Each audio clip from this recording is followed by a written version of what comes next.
everybody. So today I got to see Kubo and the Two Strings, the new film from Laika. And they are the stop motion animation company behind Coraline and Paranorman and the Box Trolls. All three films that I liked very, very much. And I was really excited when I saw the trailer for Kubo and the Two Strings because it looks like something totally different from them. This was not a ghost story. It was more of an epic journey than they had ever done before. And this has a new director for Laika. It's Travis Knight, who is the president of Laika, I believe. His father is the CEO of Nike, and he basically created Laika kind of for his son. And so this was Travis's big directorial debut. He'd been an animator on other films for Laika. And so I was really excited to see what he could do. And this just looked really different. And I am really excited to tell you this is a special movie. It is, I think you could safely say, this is close to masterpiece kind of potential. There are a few little things that I had with it, but it is a wonderful story about this boy named Kubo, who is a Japanese kid whose mother is very distant and almost seems like she has Alzheimer's, sort of. She starts just forgetting things, and she tells him not to go out at night. Well, one day he ends up out at night. There are these spirits that sort of call to him, and he ends up going on this adventure, and he meets this monkey voiced by Charlize Theron and this beetle voiced by Matthew McConaughey, and they face all these different challenges. One of the things I really liked about it is that there's not a sense of, it's not like Lord of the Rings where there's Mordor, we know where this is all kind of ending, where the quest is ending, and I love that. But this, you didn't really know where they were going, which kept things kind of a surprise. And there wasn't some kind of checklist of this, we got to go to this spot and get this, and we have to, go and get this from this spot and whatever kind of a thing. And so it was really unpredictable, I felt, in that way. And the visuals are just so stunning. It's unbelievable. The way they use paper and the way, you forget that it's stop motion. And my sister went with me and she didn't believe me that it was stop motion at first, and that until the end when they actually show a little bit of behind the scenes. And she was like, oh, no way, I can't believe it. Because it looks so good. The water looks so good. The character moves is so fluid. It's so beautiful. And the way, like I said, the way they use paper to kind of create things, to create a ship, to create birds, to create all different stuff was so creative. He has this guitar that kind of has special powers.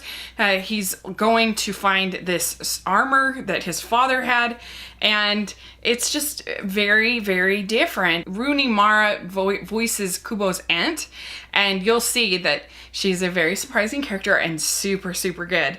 And I really I liked the way that Kubo is a very pure character. He is a character that is very sincere and very earnest, and he is, there were moments when he would smile, and that would just make me feel so happy. It's the kind of character that you're just rooting for. You want them to be happy. You want them to succeed because, I don't know, there's just something so likable about him. There's something so wonderful about him. He's so earnest and sincere. I can't think of other way to say it. And there's a lot of funny little dialogue between the beetle and the monkey. I liked them. They were both kind of sarcastic and deadpan, and I thought that kind of lightened it up. It wasn't too depressing. And overall, it's just very, very, very, very enjoyable. I cried at certain points. I was scared at certain points.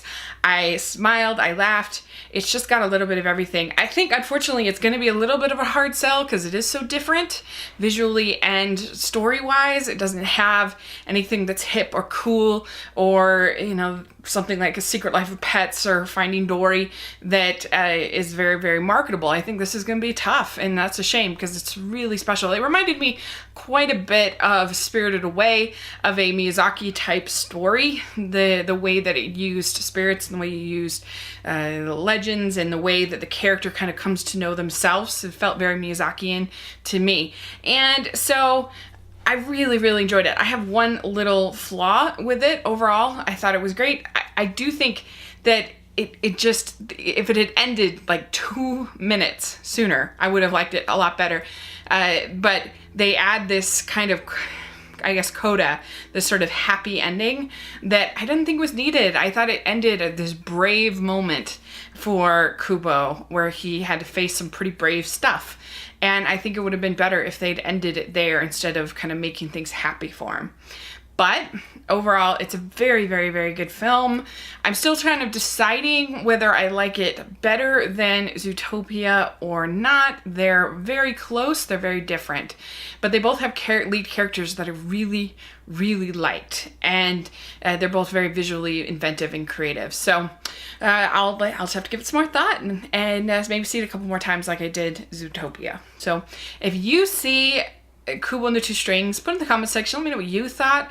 And I really just encourage you to go see it because we need this kind of independent voice outside of the big two studios of DreamWorks and, well, I guess three now, DreamWorks, Illumination, and Disney. Let's encourage these other voices, these other styles, these other mediums, and it's, you know, it's not a computer graphic animated film. Let's encourage this. Please, you know, go see it. It's definitely worth your time. I don't think it's too scary. Maybe I would say it's probably like 7 and up, I would say, for kids. But there were a lot of little kids and they seemed to be fine in my theater. So let me know what you think if you get to see it. And thanks so much. Please subscribe to my channel. I'll talk to you later. Bye.